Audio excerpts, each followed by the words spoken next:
Friends, आज हम बात करेंगे फॉर्मेट स्पेसिफायर के बारे में। आपने देखा होगा जब भी हम प्रोग्रामिंग करते थे तो यहाँ पर किसी भी स्टेटमेंट को प्रिंट कराते थे, उसके बाद हम ये %d या %s या %c लिखते थे। तो ये फॉर्मेट स्पेसिफायर है। तो फॉर्मेट स्पेसिफायर क्या होता है? ये एक्चुअली यूज करते हैं इनपुट और आउटपुट स्ट्रीम पर डेटा को लेने के लिए या देने के लिए। जैसे कि अगर हमें कोई डेटा लेना है तो हम इसको यूज करेंगे, डेटा को देना है एज आउटपुट तो इसको यूज करेंगे। तो ये काम क्या करता है? ये एक कंटेनर की तरह काम करता है जो डेटा को होल्ड करता है। मतलब डेटा के कई सारे फॉर्मेट्स हो सकते हैं, जैसे कि integer, float, character and string. कई तरह के डेटा सी के अंदर हम यूज करते हैं। तो हर डेटा का कुछ अलग फॉर्मेट होता है, तो इसलिए हम फॉर्मेट स्पेसिफायर यूज करते हैं ताकि वो डेटा को होल्ड करे। जैसे कि मैंने आपको एड्रेस भी दिखाया था निकाल के, कैसे हम किसी वेरिएबल का एड्रेस निकालते हैं। तो वेरिएबल का एड्रेस भी एक डेटा का फॉर्मेट है। तो उस डेटा को होल्ड करने के लिए हम क्या यूज करेंगे? तो ये फॉर्मेट स्पेसिफायर जो है कंटेनर की तरह काम करता है। जैसे कि यहाँ पर इंटीजर के लिए क्या है? %d। हम इंटीजर के लिए यूज करते हैं %d। ये एक कंटेनर की तरह काम करता है जो डेटा को कंटेन करके आपको आउटपुट देता है या लेता है। तो स्पेशली %d कब यूज करेंगे? जब भी हम इंटीजर टाइप का डेटा यूज करना हो, 1 2 3 4 5, ठीक है। तो ऐसे केस में हम %d का यूज करेंगे। वैसे फ्लोटिंग पॉइंट नंबर जो है, इसको यूज करने के लिए जो हम फॉर्मेट स्पेसिफायर यूज करते हैं %f जो है, ये फ्लोटिंग पॉइंट नंबर के लिए यूज करते हैं। जहां हम डेटा डेसिमल वैल्यूज देते हैं डेटा के अंदर, ठीक है।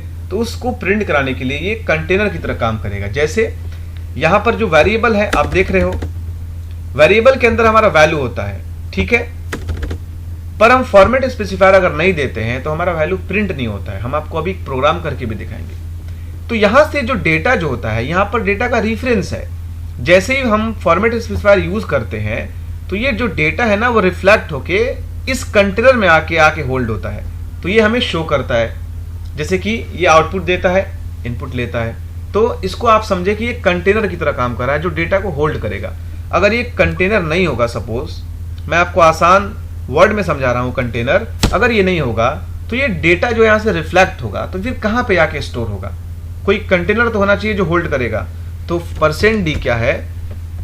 कंटेनर की तरह काम कर रहा है। वैसे ही कैरेक्टर के लिए क्या है? हम %c यूज करते हैं।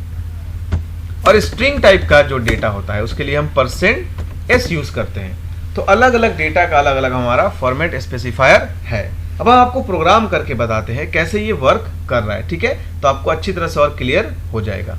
मैं प्रोग्राम को थोड़ा एक बार ब्रीफ कर रहा हूं, ठीक है। यहां पर मैंने एक वैल्यू इनिशियलाइज किया है जिसके अंदर है 4, वेरिएबल बनाया है a। उसके बाद प्रिंटफ फंक्शन की मदद से मैंने कुछ मैसेज को डिस्प्ले कराया है, वैल्यू ऑफ a इज। उसके बाद मैंने वेरिएबल को यहां पर पास किया है इस फंक्शन में, ठीक है। अब हम रन करा के पहले एक बार चेक करते हैं हमारा आउटपुट क्या आ रहा है। आप देख रहे हैं हमारा आउटपुट आ रहा है पर कंप्लीट नहीं हो रहा है, क्योंकि हमें वैल्यू को प्रिंट कराना था जो a के अंदर मैंने रखा हुआ है। तो value of a is nothing, कुछ नहीं है। ऐसा क्यों? क्योंकि मैंने यहां पर फॉर्मेट स्पेसिफायर यूज नहीं किया है जो कंटेनर की तरह काम करता है, वैल्यू को होल्ड करता है। दैट मीन्स a के अंदर 4 है, यहां a जो वेरिएबल है वो रेफरेंस ले रहा है कि मेरे अंदर एक वैल्यू है, पर वो वैल्यू को डिस्प्ले कैसे कराएगा? जब भी वो रिफ्लेक्ट करेगा, थ्रो करेगा वैल्यू को, तो वो कहां जाके गिरेगा? जब तक कंटेनर नहीं होगा तो होल्ड नहीं होगा। तो ये %d क्या है? एक कंटेनर की तरह है जो वैल्यू को जब थ्रो करता है तो वो होल्ड कर लेता है, ठीक है। इसीलिए जब हम रन कराते हैं %d यानी फॉर्मेट स्पेसिफायर यूज करके रन कराते हैं तो हमारा क्या होता है? प्रोग्राम सक्सेसफुल चलता है और वैल्यू डिस्प्ले होता है। याद रहे, फॉर्मेट स्पेसिफायर एक कंटेनर की तरह काम करता है। अब हमने क्या किया, यहां पर वैल्यू को चेंज कर दिया है, ठीक है। और डेटा टाइप को भी मैंने चेंज कर दिया है। हम यहां लिखते हैं %f और प्रोग्राम को रन कराते हैं। तो आप देख रहे हो आपका फ्लोटिंग पॉइंट नंबर प्रिंट हो रहा है।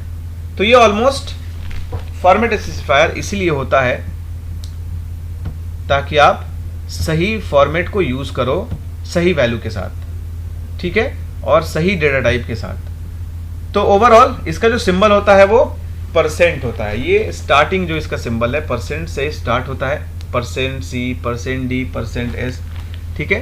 तो जैसे जैसे फ्यूचर में फॉर्मेट स्पेसिफायर यूज करेंगे वैसे वैसे हम आपको नया नया फॉर्मेट स्पेसिफायर प्रोवाइड करेंगे, ठीक है। फिलहाल तो आपको %D, %C, %S, एक और है जो हम एड्रेस के लिए यूज करते हैं। एड्रेस के लिए कौन सा यूज करते हैं वो है %P। मैंने आपको बताया था ना, %P हम एड्रेस के लिए यूज करते हैं, जो हेक्साडेसिमल में आपको एड्रेस डिस्प्ले करता है।